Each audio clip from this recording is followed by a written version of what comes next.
Énormément de joueurs sont en train d'attendre avec impatience le prochain Mario sur la Nintendo Switch. Mais personnellement, je ne pense pas qu'il va arriver à la botte de ce fameux Mario sur GameCube. Le Paper Mario et la porte millénaire, qui est en fait comble dans tout ça. C'est un RPG, et sachant que je ne suis presque pas RPG, dites-vous que ce Mario est d'une qualité exceptionnelle et je suis vraiment déçu que les opus suivants pour la série Paper Mario ne ressemblent pas à celui-ci en termes de gameplay. Donc c'est à peu près une vidéo découverte aujourd'hui pour ce magnifique jeu. Dans ce RPG Made in Nintendo, et bien vous avez comme personnage, comme protagoniste principal bien entendu Mario, mais il est accompagné de plusieurs compagnons qui, d'où le nombre augmentera au fil de l'aventure. Chaque personnage ont bien entendu leurs caractéristiques, leurs forces, leurs faiblesses, leur point de vie, et j'ai vraiment envie via cette vidéo vous présenter un excellent jeu Mario comme on le fait plus à l'heure actuelle. Mais avant de vous présenter un combat qui est selon moi la partie la plus intéressante du jeu, si on ajoute bien entendu l'histoire et le style graphique vraiment choupi, et ça a vraiment pas pris une ride comme vous pouvez le voir. Le jeu date de 2004, cette année il va fêter ses 13 ans et il ne pique vraiment pas aux yeux. Contrairement à certains autres jeux, c'est vrai que c'est assez simpliste, mais ce n'est pas ça le plus important dans un jeu vidéo. Il faut savoir que dans ce jeu, vous n'avez pas vraiment d'équipement à porter à proprement parler, par exemple des armes de corps à corps, des casques, des armures, des boots. Là, vous avez plutôt des badges. Bien entendu, chaque badge possède ses caractéristiques, comme par exemple avec ce badge qui coûte 6 points de badge, et bien vous pouvez augmenter les points de vie de votre partenaire, très important. Et vous avez d'autres badges comme booster votre personnage, mais ça vous coûte un tour, ou alors utiliser des attaques spéciales supplémentaires pour vos personnages. Et c'est aussi quelque chose qui est assez intéressant à remarquer. Et bien d'habitude dans les RPG vous avez, je sais pas, 1000, 2000 vies, 10 points de défense, 50 points d'attaque, plein de chiffres à tir larigot, vous savez même plus où vous mettre tellement c'est énorme comme chiffre. Ici ça reste vraiment simpliste. Par exemple, mon personnage actuellement, il est niveau 9, il a que 20 points de vie, 20 points de fleurs, ce qui représente la magie, et 15 points de badge.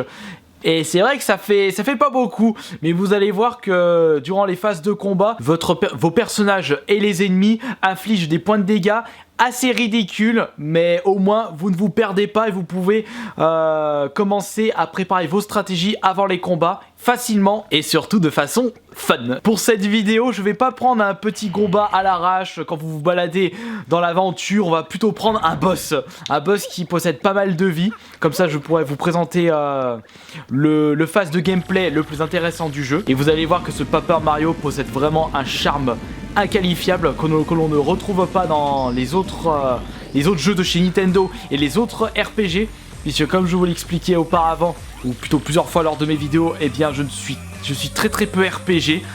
Le RPG tour par tour, vraiment le classique. Et pour que ce Mario soit l'un de mes jeux préférés GameCube et l'un des meilleurs Mario toutes consoles confondues, eh bien c'est que il possède vraiment quelque chose que je ne retrouve pas dans les autres jeux. Voilà à quoi ressemble mon ennemi. En effet, il prend tout l'écran. En plus, vous avez une superbe musique, et ça, c'est encore une fois, c'est très important dans les jeux vidéo. Alors, ce qu'il faut savoir, c'est que dans les phases de combat, eh bien vous avez un public. Et ça c'est marrant parce que ce public va vous aider à augmenter vos points d'étoiles. Et avec ces points étoiles, vous pourrez faire certaines attaques. Vous pourrez débloquer de nouvelles attaques au fil de l'aventure en battant certains boss. Alors par exemple, avant de commencer le combat, enfin plutôt avant de commencer votre tour, eh bien vous pouvez choisir des actions comme utiliser le marteau, le seau, des objets, ou alors changer de partenaire, ou alors défense, mais ça sert strictement à rien. Il faut attaquer, sinon votre ennemi va vous bouler, mais d'une vitesse rapidos. Alors on va commencer par un bon coup fort. Et ce coup utilise 2 points de fleurs, 2 points de magie. Et aussi ce qu'il faut savoir, c'est que dans ce jeu, pendant que vous faites votre attaque, eh bien vous avez une certaine action à faire qui va vous permettre d'infliger plus de dégâts. Et ça aussi, ça redonne un bon dynamisme lors des combats. Je vais utiliser Indique qui va me permettre d'identifier mon adversaire, le boss. Zero Gangs, qui possède 60 points de vie avec une puissance de 4 et défense 0. Allez, maintenant il va attaquer, c'est son tour. Dans ce RPG, vous commencez toujours avant l'ennemi. Alors là par contre, il a fait une attaque, il a 2 actions par tour, et ça c'est assez chiant. Je peux également utiliser le saut toupie. Hop là. J'appuie A au bon moment pour infliger plus de dégâts. Ça j'adore ce principe de combat. J'utilisais multi-bon. À chaque fois que j'appuyais au bon moment sur A, et ben elle continuait son attaque. Bon, par contre, il a fait puissance plus 3. Donc là, il va faire pas mal de dégâts. A au bon moment, ça me fait une petite défense, je me prends moins de dégâts. Mais il m'a déjà vidé 6 vies. Alors maintenant, ce que je vais faire saut rebond. Allez, go. Hop là. Et si j'appuie la touche action, le A au bon moment, eh bien je peux faire un mouvement de style qui va me permettre de récupérer plus de points étoiles. D'ailleurs en parlant de points étoiles, non, il y a seulement Mario qui peut le faire. On va changer de personnage. On va prendre Tsuyoshi pour changer. Par contre il a que 10 points de vie. Hein. Faut que je fasse gaffe. Il fait encore plus 3 attaques. Et il va attaquer. Attention, si je peux contrer... Voilà, je l'ai contré. En appuyant sur B, c'est plus compliqué à faire par rapport au A. Eh bien, vous infligez des dégâts à sa place. Alors, on va faire point étoile maintenant. J'ai de débloquer soit top forme, soit coup séisme, soit stop chrono. Je vais faire coup séisme.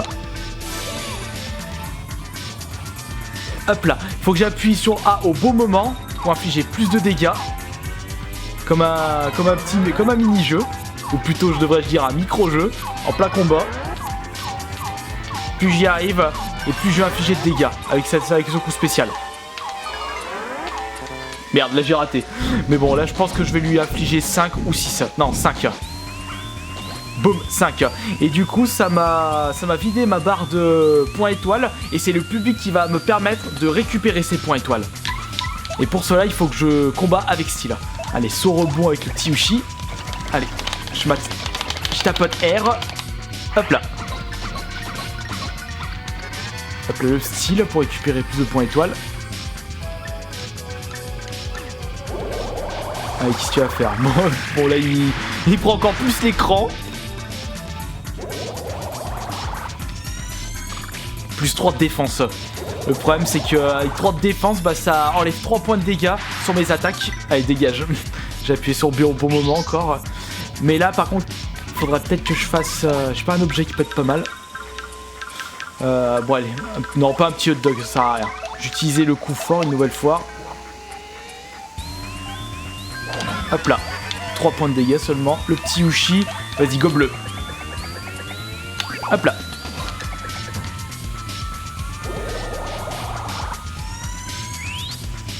Là je crois qu'il... Non, il augmente encore son nombre d'actions parce qu'il avait, il l'avait perdu. Hein. Je vais faire... bah il a perdu sa défense, donc je vais pouvoir y aller comme un bourrin. Allez, coup fort encore. Hop là. Je vais changer de personnage. Je vais montrer maintenant un fantôme. Hop là, le fantôme au gros nichon. Vas-y, attaque. Défense. Il a fait quoi? Merde. Il esquive mieux. Hop, la défense. Par contre, j'ai presque plus de points de magie. Je vais utiliser un petit objet. Tiens, utilise toi. Allez, un petit hot dog.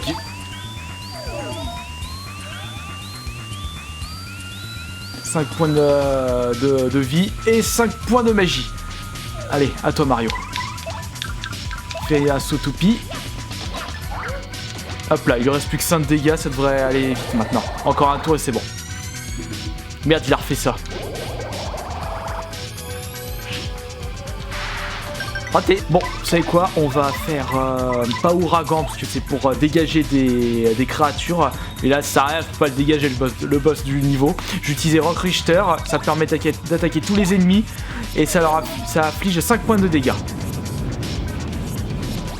Allez, voilà, au revoir. Et bien entendu, à chaque fin de combat, vous avez les récompenses, c'est-à-dire soit des objets et surtout les points étoiles qui vont vous permettre d'augmenter de niveau. C'est un peu une base de RPG. Hein. Et c'est ça que j'ai regretté un peu sur le Paper Mario Sticker. Vous n'avez pas cette notion de récompense à chaque fois que vous terminez un combat. Et donc ça sert strictement à rien de faire des combats. Quand vous augmentez de niveau dans ce jeu, vous pouvez choisir plus de points de vie, soit plus de points de magie, points fleurs, ou alors plus de points badge. Mais personnellement, je vous conseillerais d'utiliser plus les points de badge, parce que ça va vraiment vous permettre d'utiliser des badges qui vont stuffer à mort votre personnage. Par contre, je vais pas vous montrer un peu plus l'histoire parce que ça va vraiment vous spoiler, même si ça a été le cas sur cette vidéo. J'espère que ce nouveau petit Kirby Play présentation de Paper Mario la porte millénaire vous aura plu, parce que j'avais vraiment envie de vous proposer ce Kirby Play. Parce que Paper Mario est vraiment un jeu qui n'est pas si connu que ça. Je parle bien entendu pour l'opus GameCube. Beaucoup de personnes ont connu Paper Mario grâce au Super Paper Mario sur la Wii, ou alors le Paper Mario sur la Wii U, ou le Sticker Star, cette bouse infâme sur la 3DS. Alors qu'à la base, le Paper Mario, c'est vraiment un RPG, et ça, beaucoup de personnes ont tendance à l'oublier. Et cette série a été... le premier opus de cette série, c'était sur la N64. Ils ont vraiment gardé le même concept, mais ils l'ont vraiment amélioré avec la version GameCube. Et ils sont partis dans un délire plateforme à partir de la Wii. Et je suis vraiment extrêmement déçu de ceci, de la part de Nintendo. Voilà pourquoi j'attends vraiment avec impatience un vrai retour aux sources pour le Paper Mario, qui à la base est un RPG d'excellente qualité, un très bon gameplay. Voilà, donc j'espère que ce Kirby Play vous aura plu, et si vous avez une petite idée, un jeu que vous souhaitez que je vous fasse découvrir en vidéo, n'hésitez pas à m'en faire part dans l'espace des commentaires. Voilà, c'était vraiment tranquille ce Kirby Play. Je vous dis à la prochaine, ou plutôt à demain soir pour la prochaine vidéo. Salut!